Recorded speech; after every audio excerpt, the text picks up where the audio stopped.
Fala pessoal, beleza? Sejam muito bem-vindos ao canal de Resenhas dos Perdidos no Tempo.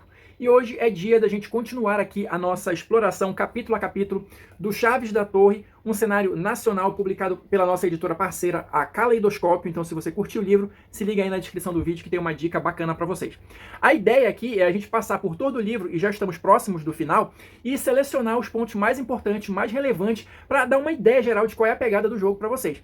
Mas quem está chegando agora, não tem problema, não entre em pânico, tem a nossa playlist aqui exclusiva com todo o material que a gente já produziu sobre as Chaves da Torre, para você assistir com calma e depois seguir viagem junto com a gente. Quem está ligado no movimento, quem já está inscrito e está acompanhando a nossa série, deve lembrar que a gente está aqui já naquela parte final do livro, né? Naquele capítulo voltado para o narrador, que vai trazer aqueles toques finais, aquelas dicas de como você vai apresentar o jogo para os jogadores, como é que você vai organizar, conduzir as sessões, tudo isso.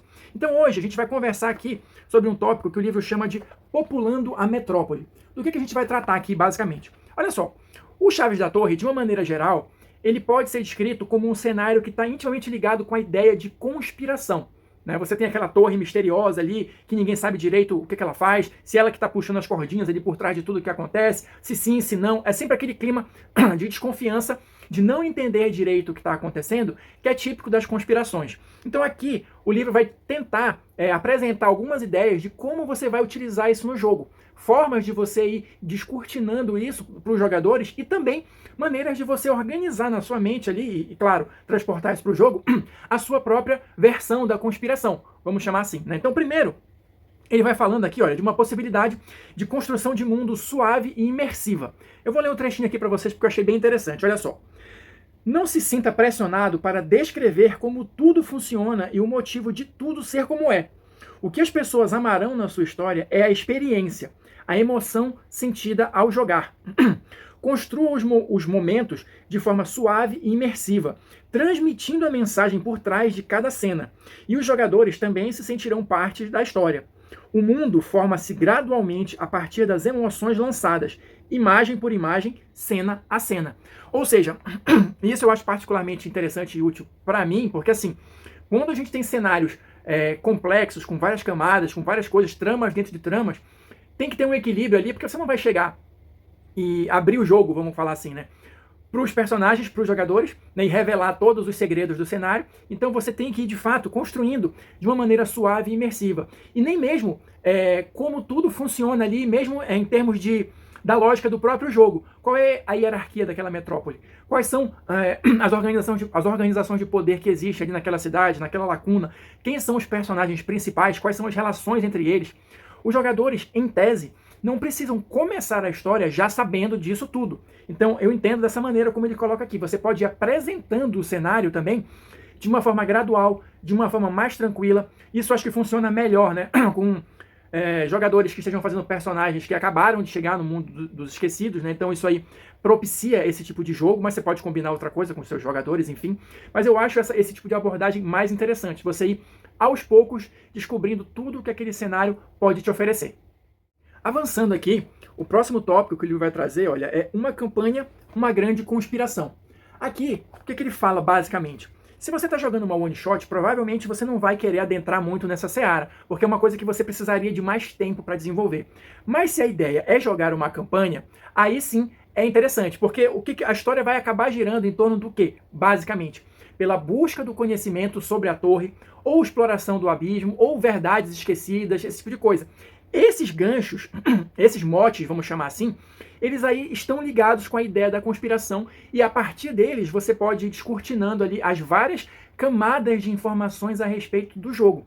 Conforme os personagens vão buscando cada vez mais conhecimento sobre a torre, ou explorando cada vez mais o abismo, ou perseguindo as verdades deles mesmos que foram esquecidas e tudo mais, aí são os pontos de inserção, vamos chamar assim, para a teoria da conspiração, para as camadas de informações, para coisas que podem ser pistas falsas, para verdades e mentiras. Então, é basicamente dessa maneira que o livro tenta organizar a questão das conspirações. Mas o que eu achei mais interessante também é o seguinte, ele segue adiante falando disso, e ele vai fazer a analogia aqui com as peças do tabuleiro, tá? Olha só. Então ele vai nas próximas páginas discorrer sobre isso. E aí você pode, a partir desse exemplo, dessa analogia que eu achei bem interessante, ir montando a sua própria conspiração. Seja para você, narrador, ter aquela ideia ali de como é que você vai apresentar revelar sem revelar tudo para os jogadores, seja para eles mesmos, de repente, irem tentando montar esse quebra-cabeça. Então, basicamente, como é que ele vai organizar aqui essa estrutura da conspiração? Fazendo analogia com as peças do xadrez. Então, ele vai explicar aqui, em termos de xadrez, qual seria a função de cada uma dessas peças em uma conspiração. Então, por exemplo, os peões são os executores da torre, aquela galera que está mais ali, né, no dia a dia, no tarefas, né, de braçais, vamos colocar dessa maneira. E ele vai discorrendo aqui sobre cada uma delas. Os cavalos são a elite especializada, já subiu um pouquinho na hierarquia, né? Os bispos são aqueles que controlam os rebanhos, e ele vai falando um pouquinho sobre cada um deles. Os roques, que ele chama aqui roques, são as torres, tá? Só para não confundir com a torre do cenário, né? Então os roques são os monumentos do esquecimento. O que seria isso? A dama é a aranha tecelã da conspiração, e o rei é a chave da conspiração. Ou seja, usando essas analogias, você pode transportar isso para o seu jogo e montando ali quais são os antagonistas, quais são as informações que os personagens vão encontrando conforme eles vão se deparando dentro do jogo com situações, com antagonistas, com obstáculos que representem essas peças do xadrez. Deu para entender? Eu acho que a ideia é mais ou menos essa, assim, você organizar a sua conspiração pensando na questão das peças do xadrez. Um outro ponto que eu achei bem interessante, ainda nessa questão das conspirações, é o seguinte: ele coloca aqui pense colorido. O que é isso? Conforme você vai organizando as suas peças ali do xadrez e atribuindo, né, a função que cada uma delas tem dentro da hierarquia, você pode ir um pouco além usando esse tal pense colorido aqui, que ele vai usar a questão, vai fazer uma analogia também com as cores dos dados aqui do Chaves da Torre, tá? Então eu vou ler esse trechinho aqui para vocês, olha só. Então, se a peça você vai associá-la, por exemplo, com a cor vermelha, ou melhor dizendo, você tem que pensar ali em cada um desses tópicos, porque olha só, o vermelho está associado com poder, que aqui na questão da conspiração está associado com as intenções. Então, o que ela é capaz de fazer? O que essa peça é capaz de fazer? Por que ela faz parte da conspiração? Além disso, você pensa também no amarelo, no tempo, né? A longevidade. Há quanto tempo ela está em atividade? Desde quando ela age dentro da conspiração? Em seguida, você passa para o azul, que nos dados, na regra aqui do jogo, está ligado à questão do tamanho, mas na conspiração seria a questão da abrangência. Qual a amplitude das suas atividades? Da atividade da peça, no caso, né? O que ela controla? E, por fim, você vai ter os dados pretos, que são a dificuldade, né, no sistema, mas aqui na conspiração, olha, representa a magia e o perigo. Que poderes fantásticos possui? Quais problemas pode causar e que resistência pode fazer? Lembrando que você tem que pensar nesses 4 elementos aqui, nessas 4 cores, para cada uma das peças. Mas assim, eu acredito que se você seguir essa receita, vamos chamar assim, né, você consegue criar uma história, uma conspiração que seja ali minimamente interessante e que vá dar um certo trabalho gostoso para os seus jogadores de desvendar ali e de tentar entender qual é a verdade que está por trás de todo esse pano, de toda essa conspiração. Avançando aqui, para a gente encaminhando já para o final do vídeo, o que ele vai tratar no finalzinho desse tópico? Ele vai falar aqui de preencher as lacunas e cada esquecido importa. O que significa isso? Vou tentar resumir aqui para vocês.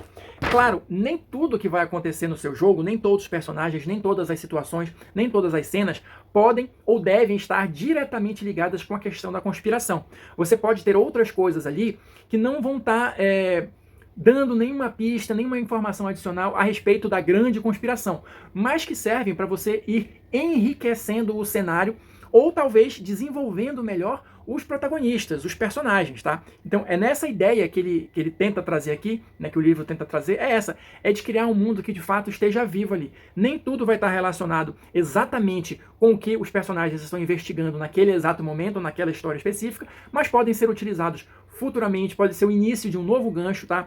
E é como ele coloca aqui no cada esquecido importa.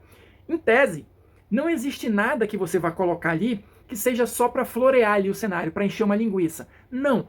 Tudo que você vai apresentar para os jogadores ali tem um motivo, tem uma razão de ser, tem uma história por trás ali. Talvez os jogadores nem vão atrás para tentar descobrir, mas poderiam ser pontos ali de abertura de novas linhas para a história, de novas tramas e tal. Então, sempre pense nisso. Não coloque nada no jogo por colocar. O Chaves da Torre, ele é um cenário bem complexo, interessante, com muita coisa legal para explorar. Então a ideia que o livro tenta passar, pelo menos na minha opinião, é essa. Não, entre aspas, desperdice ali colocando coisas que vão do nada para lugar nenhum.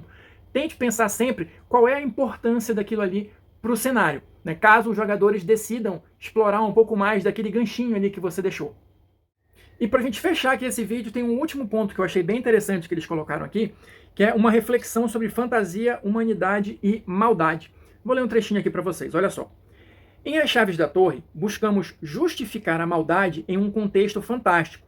Pesadelos sombrios, feras mutantes e corporações inescrupulosas. Fanatismo, autoritarismo e terrorismo são pautados em crenças sobre o absurdo, mentiras contadas em um nível massificado, as quais tomam o corpo e tornam-se realidade.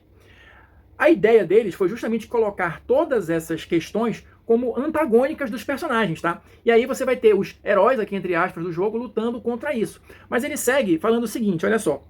Enquanto no jogo os pesadelos arquitetam atrocidades e conspiram com homens de negócios inescrupulosos, no noticiário da vida real você vê isso sendo praticado por nós, seres humanos, diariamente.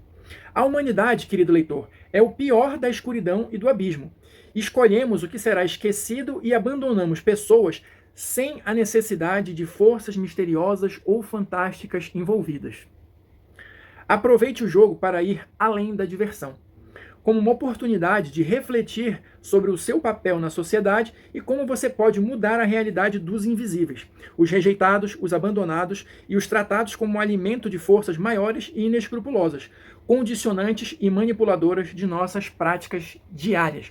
Ou seja, dependendo da maturidade aí do seu grupo, o Chaves da Torre é aquele tipo de jogo que a gente pode chamar de... Eu não gosto muito dessa classificação, mas enfim, de um jogo adulto, no sentido de você poder discutir temas que são importantes, que são relevantes na vida real, com maturidade, com serenidade e sempre visando chegar em algum objetivo, em alguma conclusão. Discutir aqui no bom sentido, debater, pensar a respeito, refletir. Então é isso, pessoal, eu vou ficando por aqui. Vencemos mais uma parte aqui do Chaves da Torre, nos aproximamos velozmente do final. Quem quiser seguir com a gente já se inscreve aí no canal e ativa o sininho. Quem assistiu o vídeo até agora, muito obrigado. Deixa aí o seu like, seu comentário para a gente continuar trocando ideias, para eu saber o que vocês estão achando do Chaves da Torre. E a gente se encontra na próxima resenha.